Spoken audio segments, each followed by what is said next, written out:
ចេះថ្លឹងថ្លែងឲ្យបានល្អបើរវល់តែយកពេលវេលាទៅអំពើនឹងការជោគខុសរបស់អ្នកដទៃជើងនឹងខាតបង់នៅរឿងដែលមានប្រយោជន៍ជាច្រើនមានន័យថាបើយើងកំពុងតែចំណាយពេលវេលានៃអាយុជីវិតរបស់យើង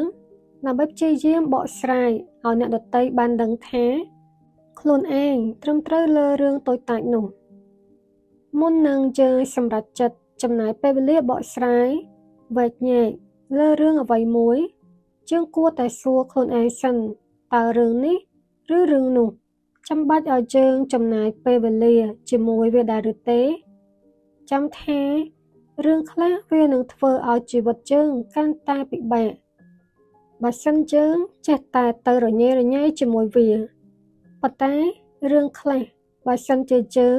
ចំណាយពេលវេលាពិចារណាវានឹងធ្វើឲ្យជីវិតយើងធូរស្រាលជាងមុន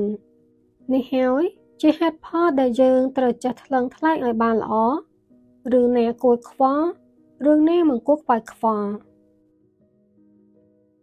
ទម្រាំអាចសម្រេចក្តីសុបិនវាមិនមែនជារឿងងាយស្រួលទេសៀវភៅនេះស្រាលហើយវាមានទំហំ A5 សៀវភៅលេខសម្ងាត់មានកម្រាស់278ទំព័រជាប្រភេទសៀវភៅលើកទឹកចិត្តមានការបំផុសជាសំណួរជាច្រើនដើម្បីឲ្យអ្នកអានស្វែងរកចម្លើយចេញពីក្នុងខ្លួនឯងសៀវភៅនេះត្រូវចំពោះអ្នកដែលកំពុងតែស្វែងរកខ្លួនឯងជានរណាកើតមកដើម្បីអ្វី